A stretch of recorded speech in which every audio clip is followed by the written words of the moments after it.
MCTV, la chaîne qui enseigne, la chaîne qui éclaire. Ceux qui connaissent réellement Allah subhanahu wa ta'ala et le prophète sallallahu alayhi wa sallam, comme Cheikh Al-Hajj Omar, Seydi El-Hajj Malik, Baye Niass, Cheikh Abbas Sall, Serigne Babacar Sy ou tout autre élu de Dieu, ont tous prêté allégeance à Mawlaya Cheikh Ahmed Tidiane Chérif et ont entièrement voué leur existence à lui. Quiconque cherche à prêter allégeance, qu'il le fasse auprès d'un guide authentique. Ces grands hommes ont prêté allégeance à Mawlaya Cheikh car ils sont des élus de Dieu. Il faut savoir qu'un guide religieux et un élu de Dieu sont fondamentalement différents. Un guide religieux peut formuler des prières, avoir des secrets, prescrire des prières à mettre dans l'eau à boire pour soigner des maux de ventre. Mais un élu de Dieu procède autrement. Un élu de Dieu essaie de ramener son disciple à son niveau spirituel, ou du moins à le faire parvenir dans le cercle des élus de Dieu. Ce cercle est composé de personnes qui ont pratiqué le zikr jusqu'à pouvoir discerner les vraies réalités. Le monde invisible n'est plus un mystère pour eux. Le jeudi soir, ils s'habillent en blanc pour aller siéger à la Khadratul Ilahiyya. Ils y côtoient tous les grands élus de Dieu, même ceux d'Égypte, sans prendre l'avion, alors que certains viennent du Sénégal. Tous les grands élus de Dieu sont présents dans la salle. Par la suite, un homme se lève muni d'un haut-parleur de lumière et clame à la foule d'écouter et de garder son calme, car la source de la lumière à tous va bientôt faire son entrée. Peu de temps après, les rideaux s'ouvrent. L'homme au manteau avec sa splendide barbe fait son entrée. Son Excellence, Mawlaya Cheikh Tijani Chérif. Son fauteuil lui est uniquement destiné. Quand il s'assoit, personne n'osera venir partager avec lui son fauteuil.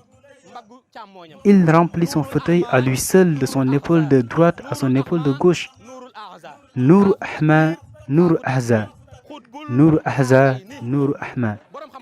Khafou Takwin, Khafou Takbir, Khutbul Khafaini. Sa lumière jaillit de toutes parts. Cependant, ce magnifique spectacle n'est pas terminé, car le prophète sallallahu alayhi wa sallam n'est pas encore entré. La meilleure partie est quand Mawlaya Cheikh se lève pour observer les deux battants de la porte s'ouvrir. Les rideaux s'ouvrent. Le tabernacle de la lumière de Mawlaya Cheikh et de tout waliou va faire son entrée. Habillé de sa djellaba blanche, son visage resplendissant, sa majestueuse barbe, ses épaules lumineuses, ses magnifiques mains, le prophète sallallahu alayhi wa sallam fait son entrée. Par la suite, Mawlaya Cheikh se dirige vers lui afin de lui faire une accolade. Cette image vaut plus que tout l'or du monde.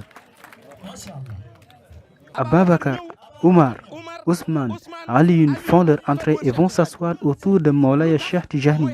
Pourquoi? Il est le Khatmiya. Khatmiya et Khatmiya sont différents. Il s'agit de deux secrets, Qutbatul Uzna et Qutbaniyatul Kanzam, Bahru Kanzi, les lumières de Bahru Miftah, Bahru Kunuz, Bahru Hasiya. Chacune de ces mers a été bue par un Nakhtab ou pôle secoureur qui ont prêté allégeance à Mawlaya Cheikh Tijani radiyallahu ta'ala anhu. Il est l'élu et personne ne peut le réfuter. La lumière qui jaillit est bien visible, mais pas par celui qui somnole, ni celui qui réfute, ni celui qui se réveille le vendredi alors qu'il n'était pas présent, mais au contraire, par celui qui était présent, en état de veille et en toute connaissance. Une fois entré, le prophète sallallahu alayhi wa sallam s'assoit. Sa grandeur est sans égale. Allah dit, Yasin, par le Coran plein de sagesse. Tu, Muhammad, es certes du nombre des messagers, sur un chemin droit.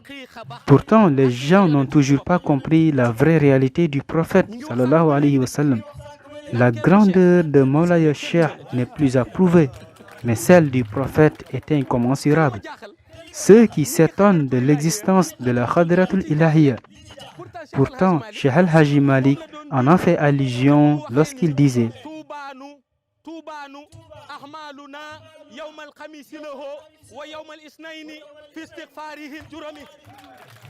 MCTV, la chaîne de confiance dans la fin des temps.